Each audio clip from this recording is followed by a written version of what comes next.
नमस्कार दोस्तों। उत्तर प्रदेश का एक चर्चित केस था उन्नाव रेप कांड। आपको याद होगा, हो सकता है आप भूल भी गए हो। लेकिन इसकी जो मुख्य आरोपी साबित हुए थे दोषी, वो पूर्व बीजेपी के विधायक थे कुलदीप सिंह सेंगर। कुलदीप सिंह सेंगर को जमानत भी मिल गई है, अंतरिम जमानत। और बताया जा रहा है कि पूर्व बीजेपी नेता कुलदीप सिंह सेंगर को कई साल बाद दिल्ली हाईकोर्ट से अंतरिम जमानत मिली और अब कुलदीप सेंगर के जेल से बाहर आने की चर्चा शुरू हो गई। जानकारी ये भी है कि अंतरिम जमानत मेडिकल आधार पर दी गई है।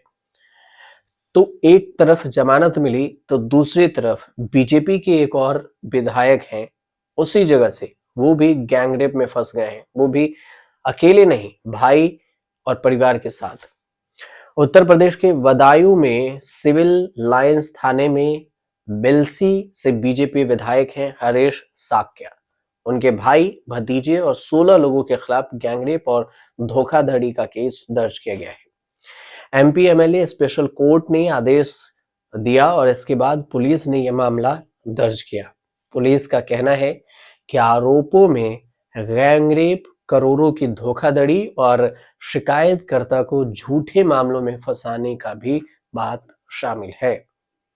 एमपी एमएलए कोर्ट के अतिरिक्त मुख्य न्यायिक मजिस्ट्रेट हैं लीलू चौधरी। उन्होंने 11 दिसंबर को एक ग्रामीण द्वारा दर्ज कराई गई शिकायत के बाद ये आदेश जारी किया। इस शिकायत में ये आरोप लगाया गया था कि बीजेपी विधायक हरीश साक्या ने के नेतृत्व वाला एक गिरोह उसे और उसके परिवार के सदस्यों को दबाव और धमकियों के जरिए जबरन वसूली कर रहा है। ये विवाद ग्रामीण के स्वामित्व वाली जमीन के टुकड़े को लेकर है। बीजेपी विधायक और उनके सहयोगियों ने शिकायतकर्ता और उनके परिवार पर कम कीमत पर जमीन बेचने का दबाव बनाया। परिवार ने जब विरोध किया तो कई झूठे मामले दर्ज करा दिए, हत्या का भी और फिर रेप का भी झूठे मामले में फंसा दिया, जबरदस्ती धमकियां देने शुरू कर दी। शिकायतकर्ता ने यह भी कहा है कि यह आरोप लगाया है कि विधायक और उनके सहयोगी ने परिवार की जमीन के कुछ हिस्सों पर अवैध रूप से कब्जा कर लिया।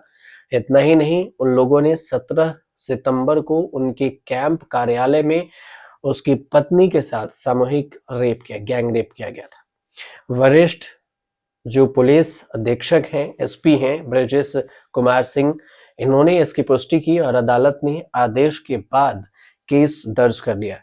एसपी के अनुसार से ये जानकारी आई है कि सिविल लाइन पुलिस स्टेशन ने बीएनएस की धारा के संबंधित हरीश साक्या और उनके अकाउंटेंट भाई सत्येंद्र सिंह साक्या समेत 16 लोगों के खिलाफ एफआईआर दर्ज किया है। इसके साथ ही अदालत को ये निर्देश इंफॉर्मेशन भी दिया गया है। सिविल लाइन पुलिस स्टेशन के प्रभारी इंस्पेक्टर मनोज कुमार सिंह जांच टीम का नेतृत्व करेंगे। अब बात कर लेते हैं उन्नाव केस वाले में क्या कुछ हुआ। उन्नाव में भी गैंगरेप के मामले हुए थे। उसमें कुलदीप सिंह सेंगर को और बीपी मोतियाबिंद समेत कई सारी समस्याएं हैं और इसी वजह से उन्हें मेडिकल के आधार पर जमानत दी गई है।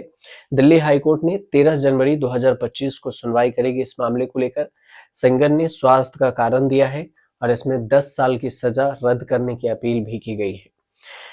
आपको ये भी बता दें कि एक युवती ने साल 2017 में कुलदीप सिंह सेंगर समेत अन्य पर रेप का आरोप लगाया था। इसके बाद कुलदीप सिंह सेंगर की मुसीबत बनना शुरू हो गई थी।